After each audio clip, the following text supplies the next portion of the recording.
Viver traz grandes desafios. Muitas vezes é difícil manter o equilíbrio e, de repente, tudo ao redor parece instável. As dificuldades não deixam enxergar longe, não dão certeza do que existe à frente. Cresce a sensação de estar sem rumo. Não falta tentativa, não falta esforço, falta direção.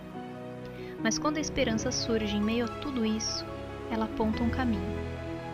Em um mundo à deriva, somos chamados a refletir Cristo e permanecer luz.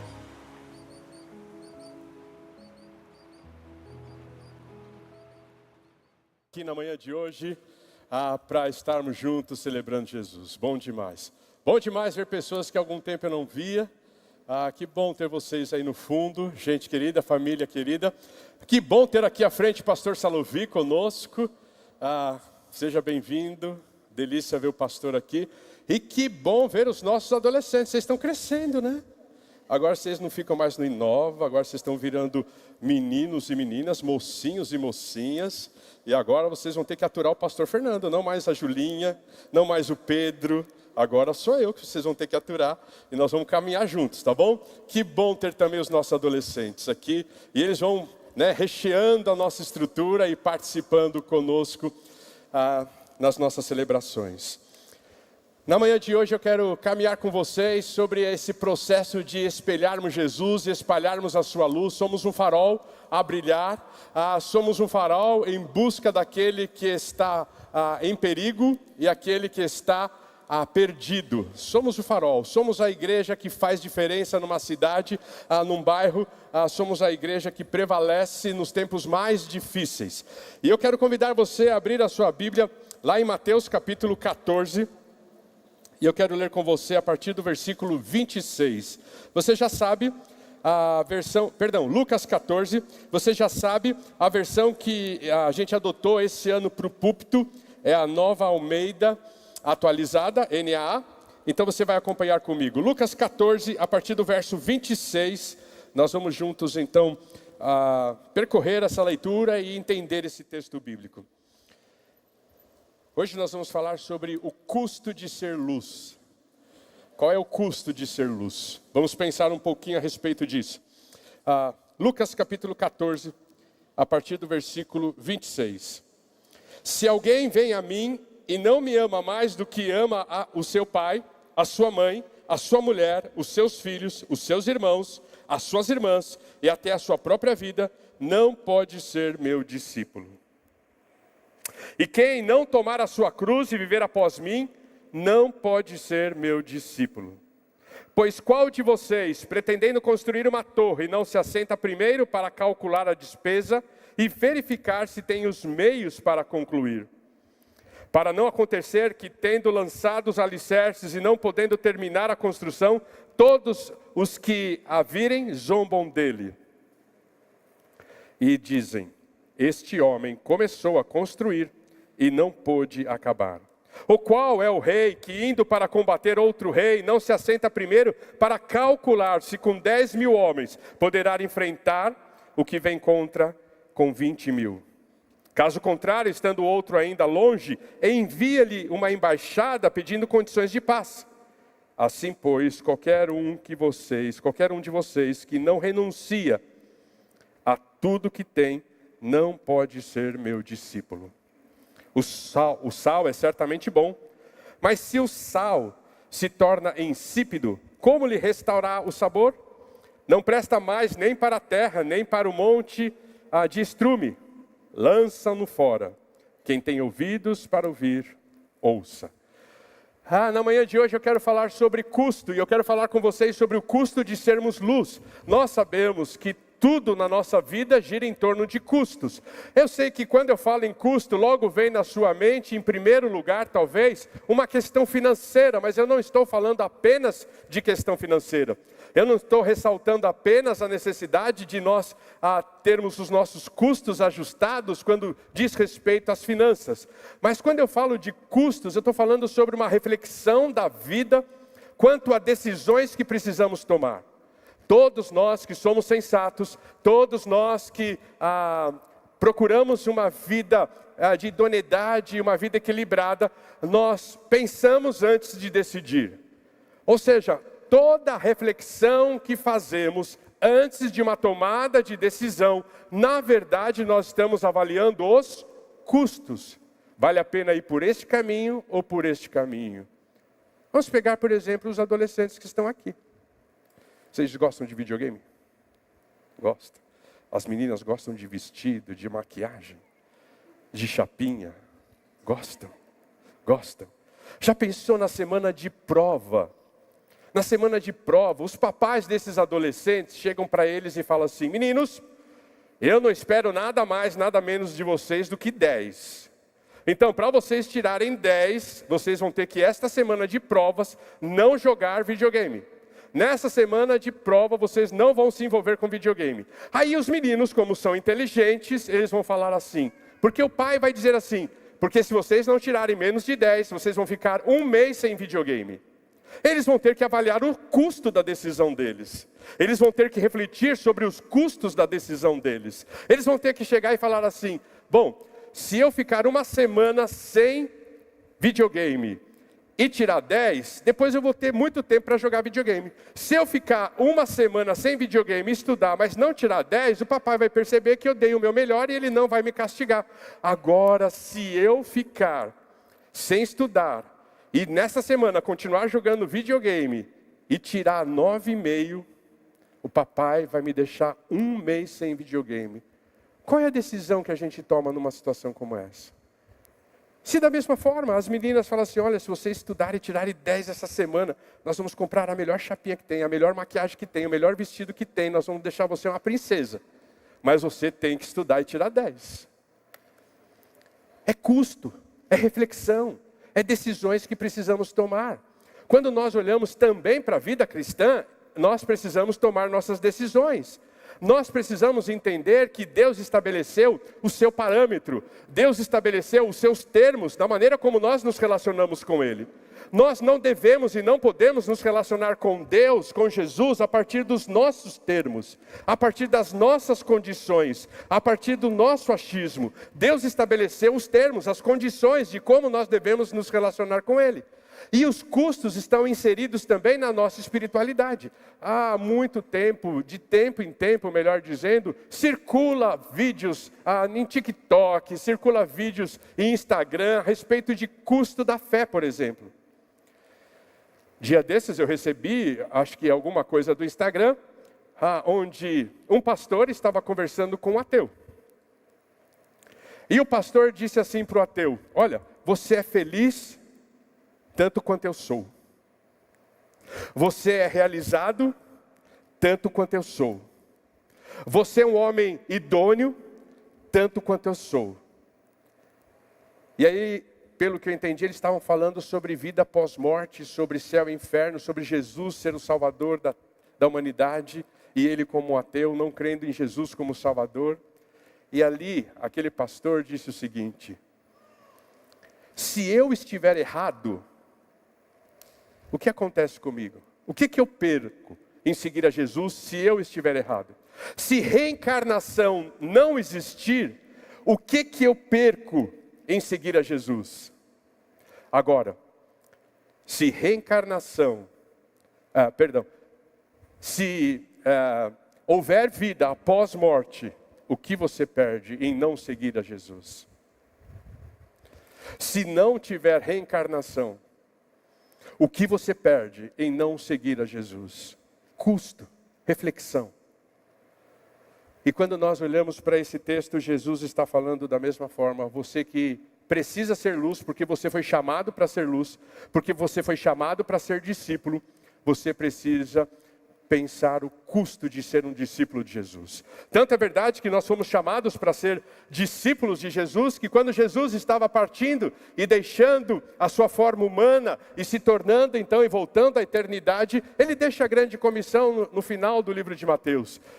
Toda a autoridade foi me dada no céu e na terra. Vão e façam discípulos de todas as nações, batizando-as em nome do Pai, do Filho e do Espírito Santo. Para que eu possa ir e fazer discípulos, significa que eu sou discípulo. Porque discípulo gera discípulo. Porque eu só posso gerar o que eu sou. Eu não posso gerar outra coisa que eu não seja. Então, se eu sou um seguidor de Jesus, eu vou gerar seguidores de Jesus. Se eu sou um discípulo de Jesus, eu vou gerar discípulos de Jesus. Se eu sou simpatizante de Jesus, eu vou gerar simpatizantes de Jesus. Porque eu só posso gerar aquilo que eu sou. Eu não tenho a possibilidade de gerar algo que eu não sou. E quando nós olhamos então para essa afirmação que Jesus faz, ele parte do pressuposto que no dia em que nós reconhecemos Jesus como nosso Senhor e nosso Salvador, nós estamos nos formando discípulos de Jesus. E quando nós pensamos nisso, nós precisamos então fazer uma distinção. O que é um seguidor de Jesus e o que é um discípulo de Jesus? O seguidor de Jesus faz a seguinte pergunta: o que é que Jesus pode fazer por mim? O seguidor de Jesus faz a seguinte pergunta: o que é que Jesus pode fazer por mim?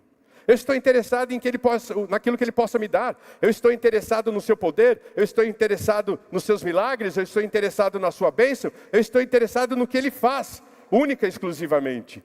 Mas um discípulo de Jesus pergunta: Jesus, o que eu posso fazer para me parecer cada vez mais contigo? O discípulo de Jesus está preocupado na essência, está preocupado com o eu sou, está preocupado em quem Ele é, e enquanto eu posso me parecer cada vez mais com Ele. Por isso, nesse versículo e nessa chamada que nós acabamos de ler, Jesus está preocupado com as multidões.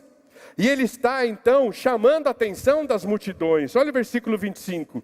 Grandes multidões acompanhavam Jesus, e Ele, voltando-se, lhe disse: vocês querem sair desse status? Vocês querem só caminhar comigo por aquilo que eu posso oferecer a você? Ou vocês querem mudar de status e passar a me seguir para se parecer comigo? Porque na multidão a gente se esconde. Na multidão a gente não tem nome. Na multidão a gente não tem rosto. Na multidão a gente não tem voz. Na multidão a gente não tem sentimento. Na multidão nós não temos identidade. E discipulado não é formado em multidão, discipulado é formado um a um. Discipulado é formado ombro no ombro, é chorando com os que choram, é se alegrando com os que se alegrem. Discipulado é formado no esfregar, no atritar, assim como ferro afia o ferro, assim o homem ao seu amigo. No discipulado, como a gente gosta de lembrar e dizer, já que somos ovelhas, é fazer lã, é fazer bolinha, naquela lã que fica esfregando e surge bolinha, é fazer bolinha. Quando Jesus pensa em discipulado, e Ele está nos chamando a sermos luz e a vivermos discipulado, Ele não está preocupado com a multidão. Porque Jesus, Ele nunca foi para a multidão. Vocês repararam nisso? Jesus nunca esteve pregando às multidões. O papel de Jesus foi preparar os 12 e enviá-los às multidões. Jesus não vai às multidões. Jesus prepara aqueles que iriam às multidões. Porque é no um a um. É no pequeno grupo, é no caminhar familiar, é dentro de casa que nós estamos sendo forjados e formados discípulos de Jesus e nos parecendo cada vez mais com Ele.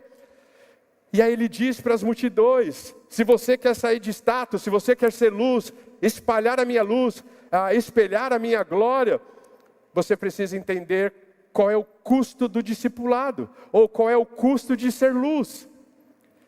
E aí Ele diz, o primeiro custo: se alguém vem a mim e não me ama mais do que ao meu pai, sua mãe, sua mulher, os seus filhos ou seus irmãos, as suas irmãs e até a sua própria vida, não pode ser meu discípulo. Jesus não está pregando ódio à família. Jesus não está dizendo assim: olha, você tem que se rebelar contra o papai, contra a mamãe, você não precisa mais obedecê-los. Você tem que se rebelar contra a esposa, contra o esposo. Você tem que se rebelar contra os irmãos. Você deve criar uma cultura de ódio em torno da sua família para você ser meu discípulo. Não é isso que Jesus está pregando. O que Jesus está pregando é a primazia que Ele tem sobre a minha vida e sobre a sua vida. Vocês se lembram do apóstolo Paulo? Você pode abrir a sua Bíblia em Colossenses, capítulo 1. Vocês se recordam do apóstolo Paulo falando sobre Jesus? Aquele texto lindo que o apóstolo Paulo fala sobre Jesus? Vocês podem ir comigo no capítulo 1 de Colossenses, ali no versículo 13. Olha o que o texto bíblico diz: Ele nos libertou do poder das trevas e nos transportou para o reino do seu Filho amado, em quem temos a redenção, a remissão dos nossos pecados. Como se Paulo estivesse dizendo, você lembra de onde você veio? Você lembra quem você era sem Jesus? Você lembra de onde Jesus te tirou? E ele vai dizer, ele é a imagem do Deus invisível, o primogênito de toda a criação. Não no sentido de que ele foi criado primeiro, porque ele é eterno, mas no sentido de que ele tem a primazia sobre todas as coisas. Pois nele foram criadas todas as coisas, nos céus e sobre a terra, as visíveis, as invisíveis, sejam tronos, soberanias, quer principados, quer potestades. Tudo foi criado por meio dele e para ele. Ele é antes de todas as coisas, ele é eterno. Nele tudo subsiste, ele é o mantenedor da nossa história. Ele não é apenas o criador da minha vida, mas ele é o mantenedor da minha história. Ele é o cabeça do corpo, que é a igreja. Ele é o princípio, o primogênito dentre os mortos, para ter a primazia em todas as coisas. Para ter a primazia entre todas as coisas. A prioridade é dele. Não é sobre a minha agenda, é sobre a agenda dele. Não é sobre os meus interesses, é sobre o interesse dele. Não é sobre os meus sonhos, é sobre os sonhos dele. Não é sobre a minha vontade, é sobre a vontade dele. Não é sobre a minha família, é sobre a maneira como ele me deu a minha família. Não é sobre o meu trabalho, é a maneira como ele tem me sustentado no trabalho, através do trabalho. Não é sobre os meus anseios, é sobre os anseios dele. Então, quando nós olhamos para esse texto, a gente percebe claramente que Lucas e o texto bíblico está chamando a nossa atenção para que de fato, se eu quiser ser luz no meio das trevas, se eu quiser ser um discípulo de Jesus, ele precisa ter a primazia sobre a minha vida. Ele precisa ter a primazia.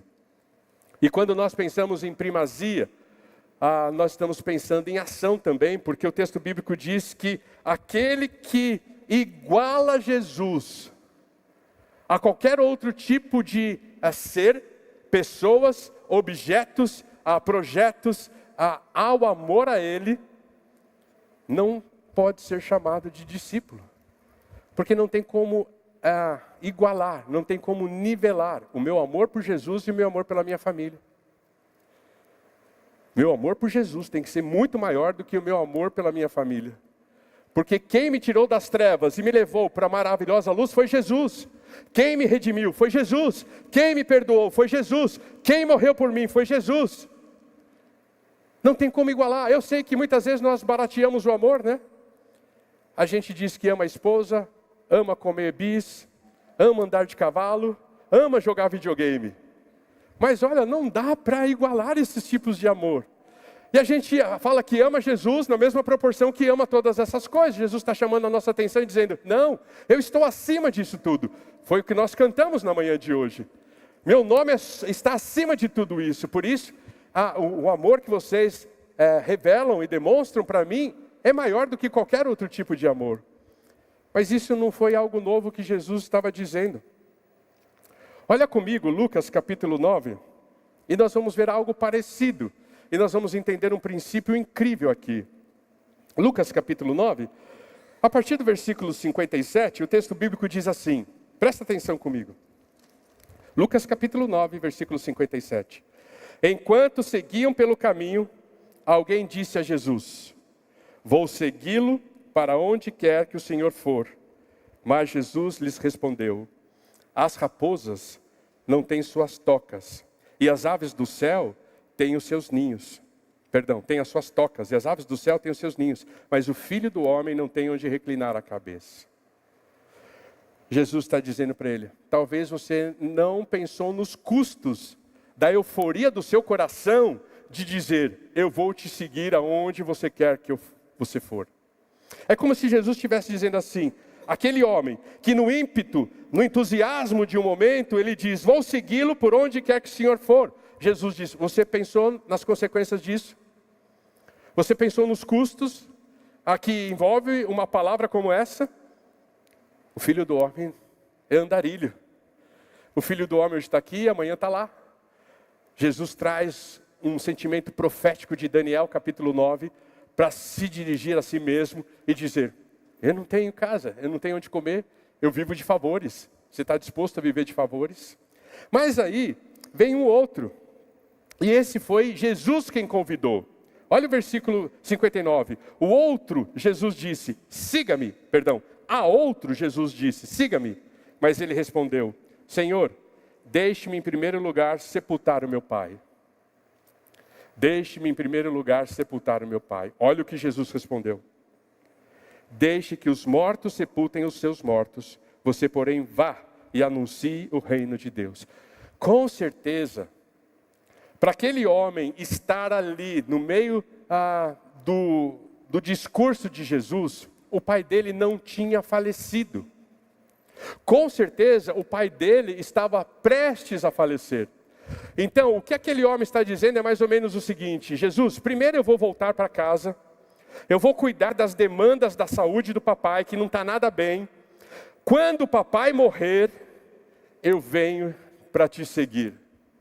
Aí Jesus faz uma aplicação espiritual. Deixem que os mortos sepultem os mortos. É morte física, igreja? Não. Deixe que aqueles que ainda não receberam o meu chamado, cuide daqueles que ainda não receberam o meu chamado. Deixe que aqueles que estão sem Cristo, aqueles que estão caminhando para o inferno, aqueles que não entenderam ainda o chamado da salvação, cuidar daqueles que ainda não entenderam o chamado da salvação. Deixe eles se perderem sozinhos. Você vem para cá e ajude eles a saírem daquela condição. Então, com certeza, aquele homem não estava morto, estava talvez prestes a morrer. Talvez a gente ama tanto Jesus e usa a nossa família como desculpa para não seguir Jesus, não é verdade, igreja? Mas olha comigo. Outro lhe disse, Senhor, quero segui-lo, mas permita-me que antes disso eu me despeça das pessoas da minha casa. Mas Jesus lhes respondeu, ninguém que põe a mão no arado e olha para trás é apto ao reino de Deus. Sabe qual é o custo de sermos luz? Jesus, ele traz um ressignificado para os nossos afetos. Ele redefine os nossos afetos. Se você é um discípulo de Jesus, você tem que redefinir os seus afetos. O que eu quero dizer com isso? Você ama a Jesus mais do que qualquer outra coisa? Ou você ama Jesus, porém, você tem depois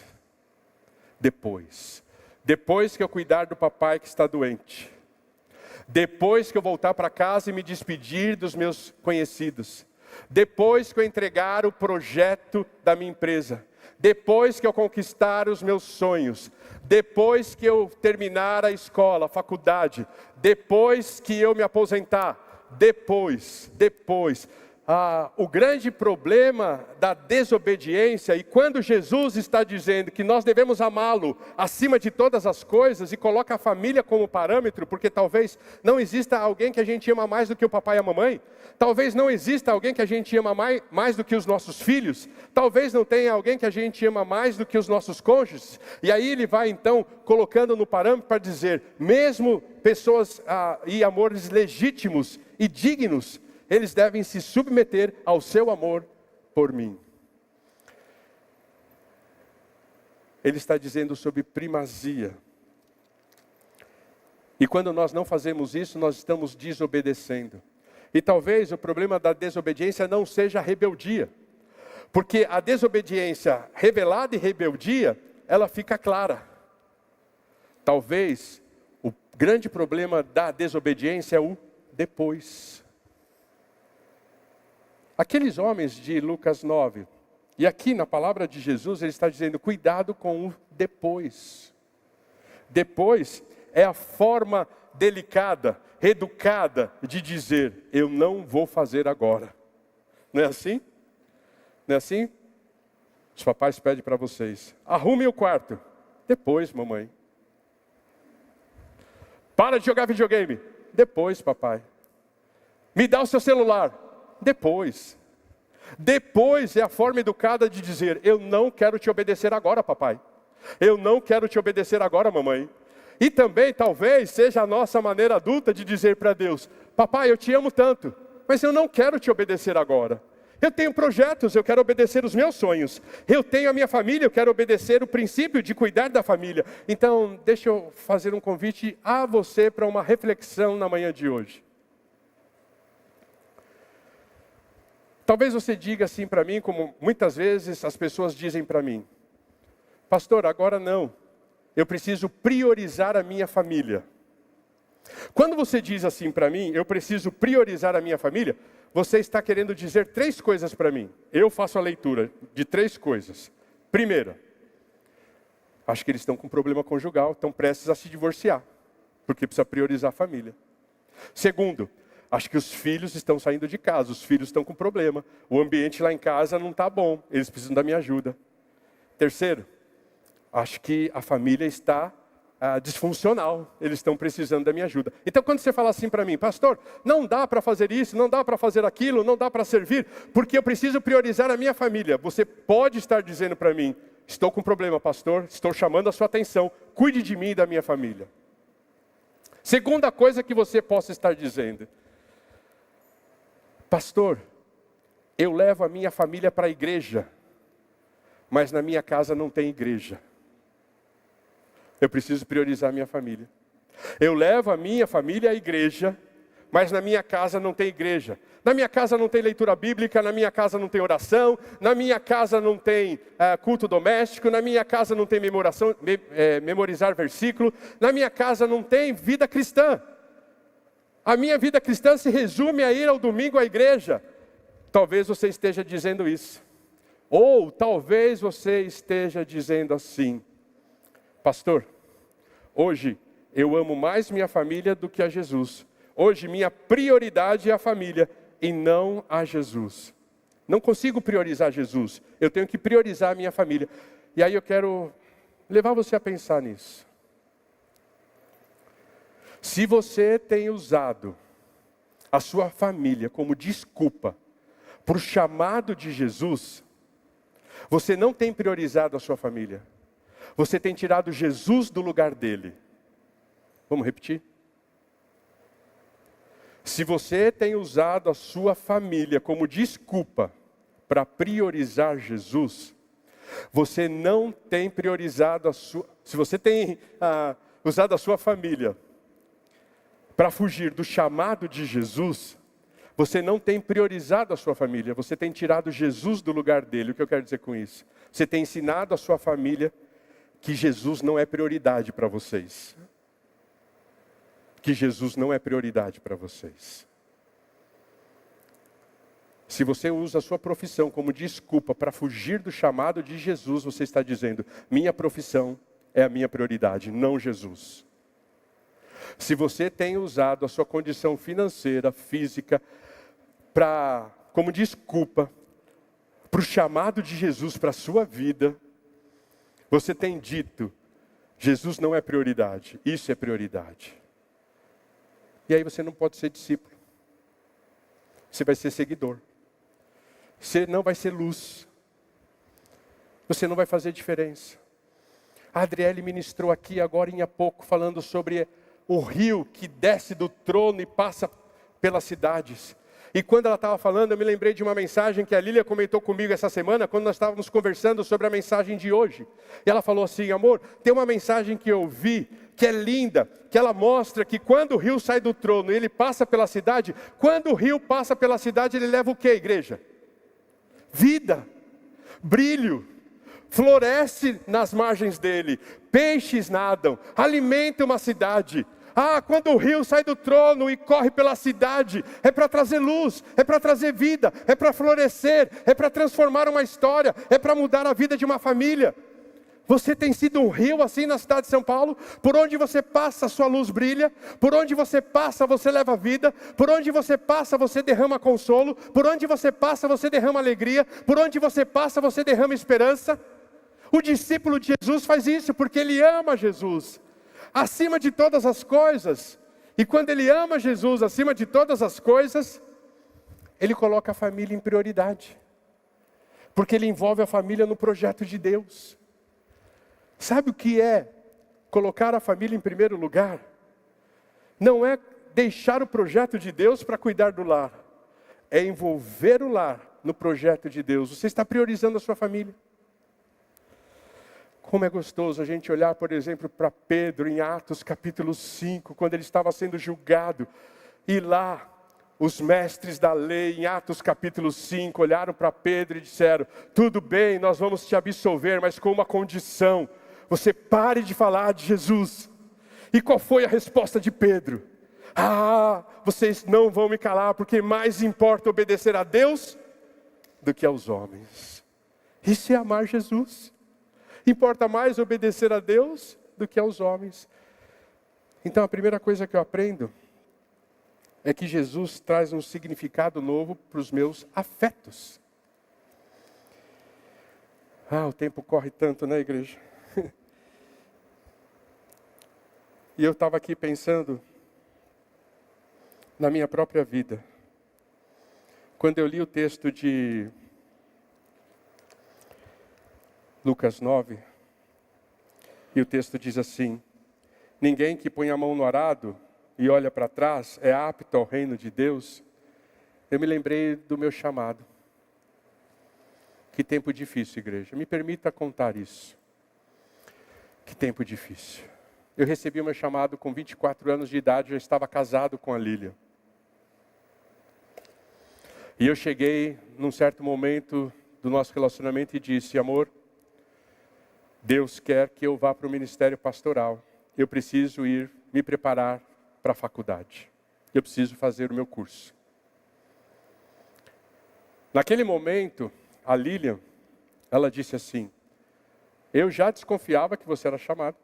Eu conversei com você quando nós éramos namorados e noivos, se você tinha chamado. Você disse que não tinha, e eu me casei com você. Então eu me casei com um homem, não com um pastor. Ainda bem que pastor é homem. Bom, nem todos os pastores são homens. Bom, essa é a história para outro momento. Essa é uma história para outro momento. E aí, durante 6 meses, eu saía de casa para a faculdade e minha esposa estava na cama chorando. Eu voltava da faculdade e encontrava minha esposa chorando. Naquela época nós morávamos no Grajaú.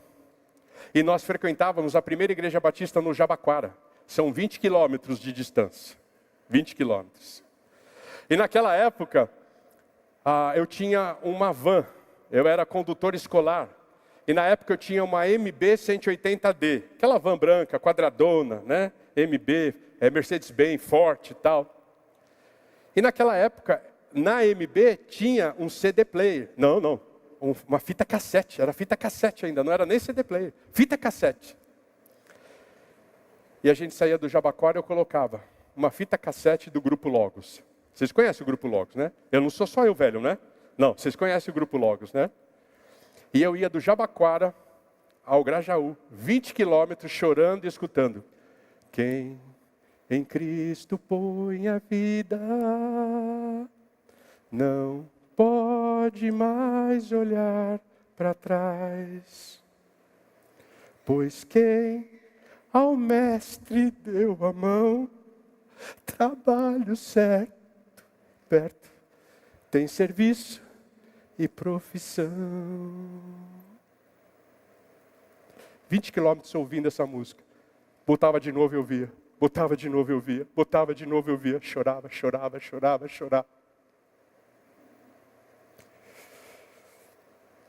Até que um dia, termina o semestre. E eu falo, vou para o segundo semestre, amor. Preciso concluir. Deus está me chamando. E fui e fiz a matrícula para o segundo semestre.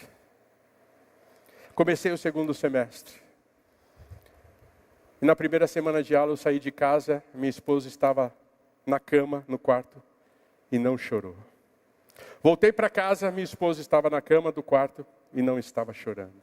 Segundo dia, não estava chorando. Terceiro dia, não estava chorando. Quarto dia, não estava chorando. E o resto da história talvez você já sabe. Estou aqui com a minha esposa, vivendo no ministério, 24 horas por dia, 7 dias por semana, porque nós como família decidimos amar a Jesus acima de todas as coisas.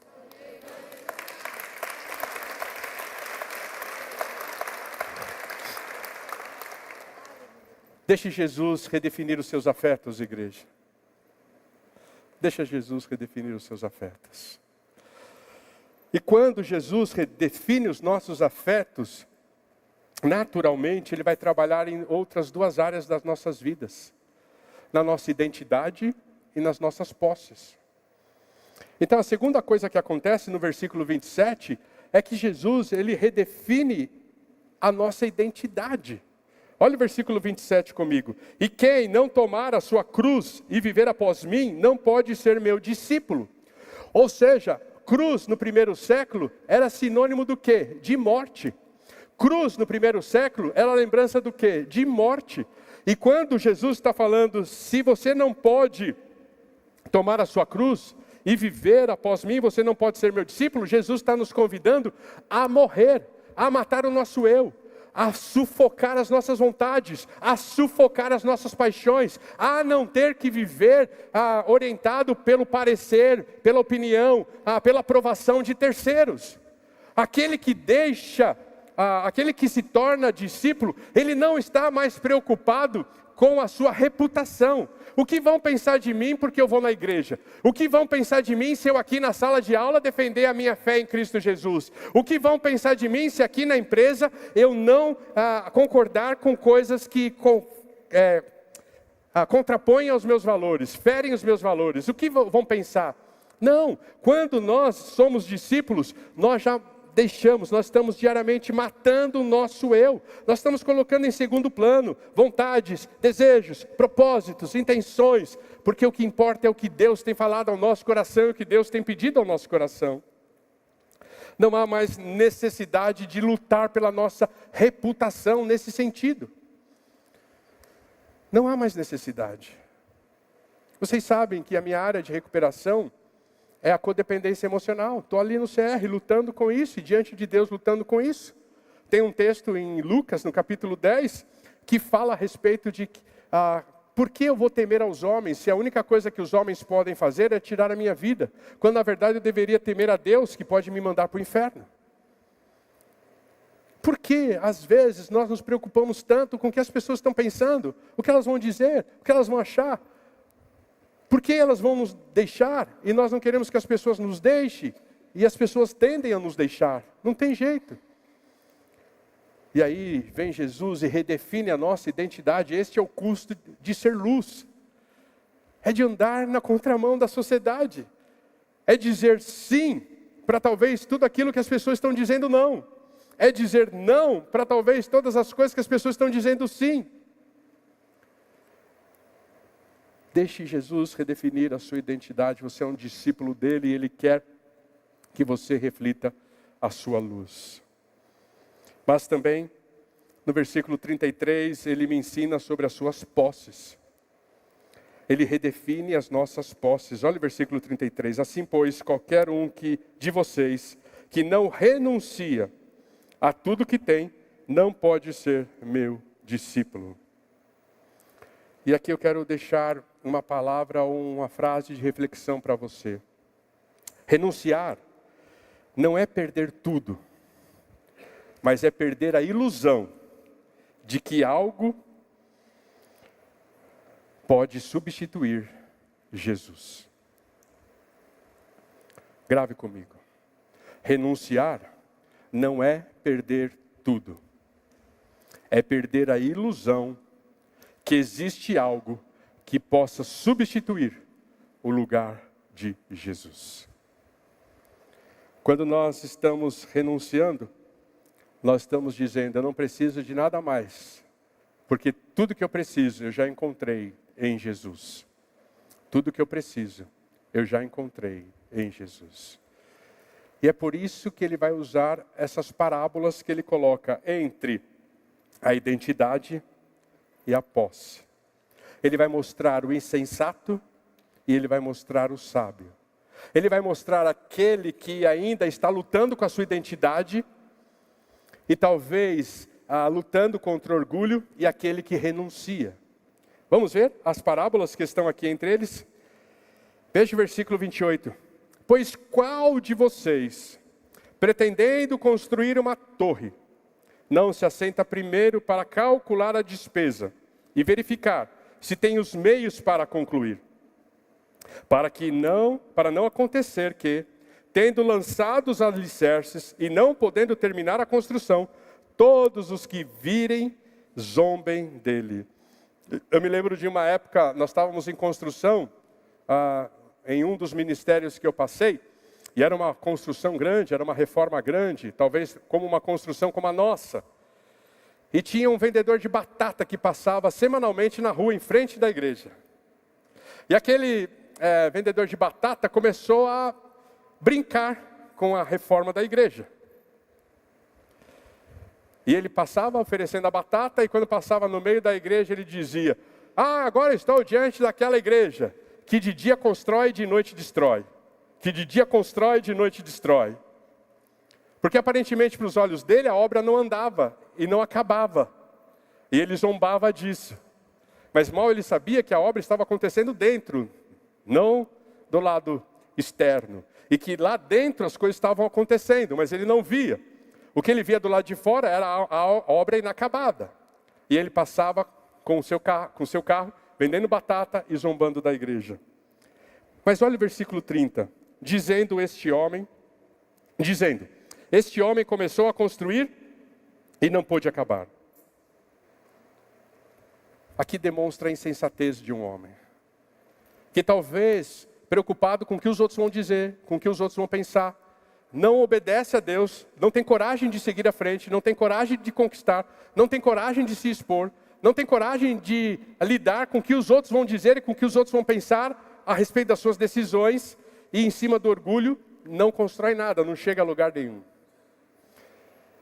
Mas olha aquele que abre mão, aquele que renuncia. Olha o que o texto bíblico diz a respeito desse. Caso contrário, versículo 31. Ou qual é o rei que, indo para combater outro rei, não se assenta primeiro para calcular se com 10.000 homens poderá enfrentar o que vem contra ele com 20.000. Caso contrário, estando outro mais longe, envia-lhe uma embaixada pedindo condições de paz.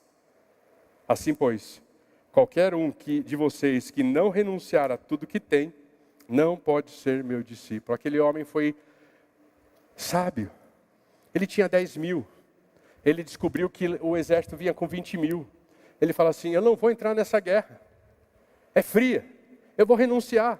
Não tem problema que eu recue. Aparentemente eu vou sofrer uma derrota agora. Mas eu vou preservar os meus homens. E aí ele manda um emissário: queremos paz.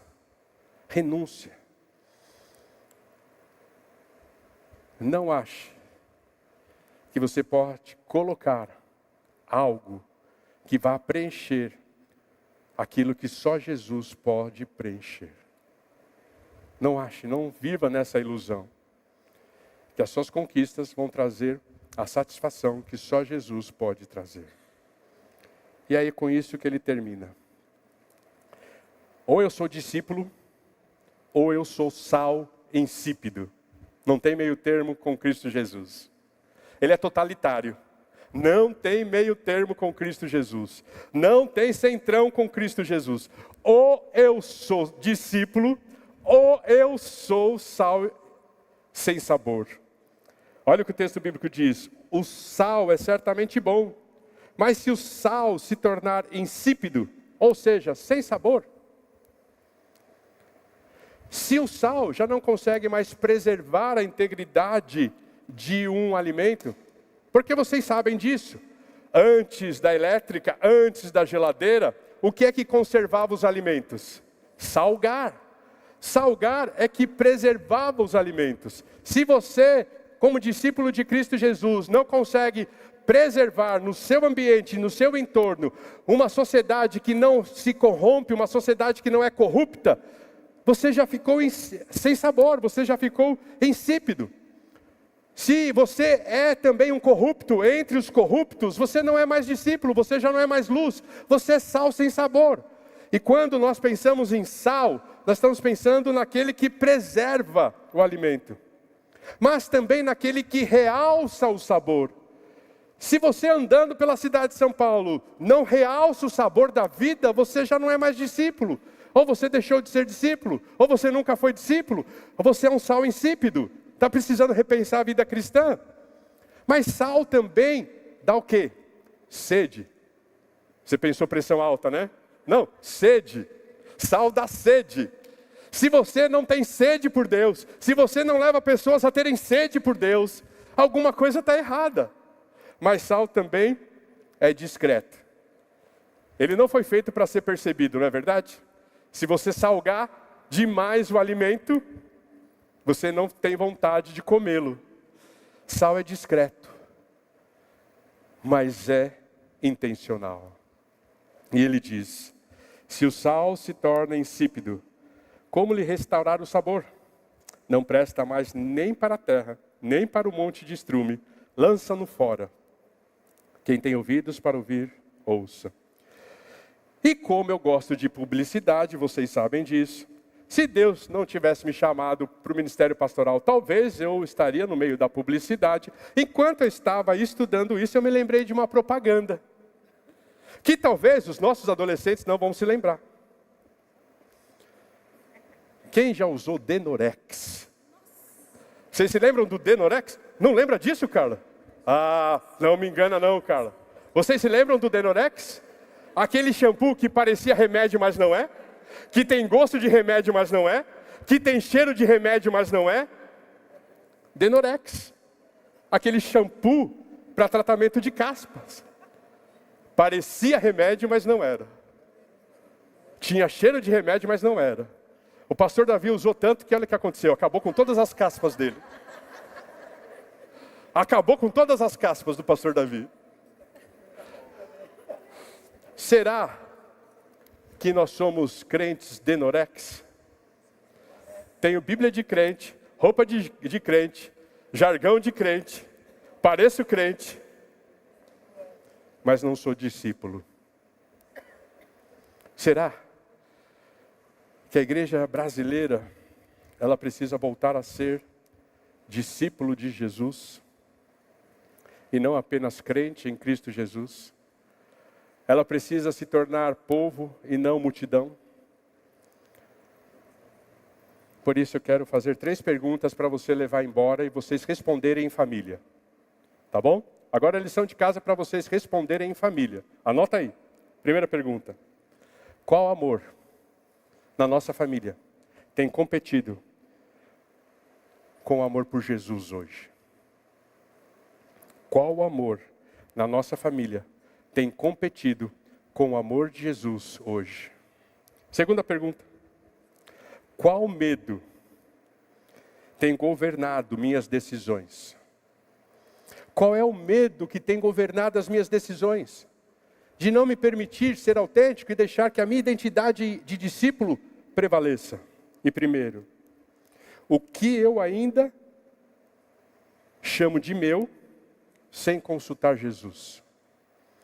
O que você ainda chama de seu sem consultar Jesus?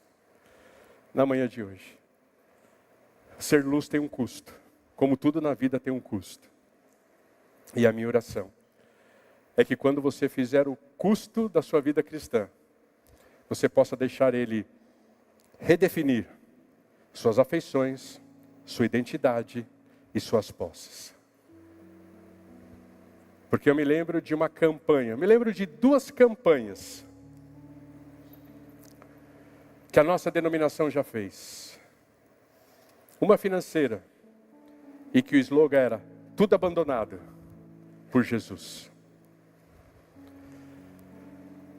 Se Jesus parasse de te dar o que você tem, e te pedisse tudo o que você tem, você continuaria seguindo a Jesus? Se Jesus fizesse com você o que Ele fez com aquele jovem rico, você quer me seguir?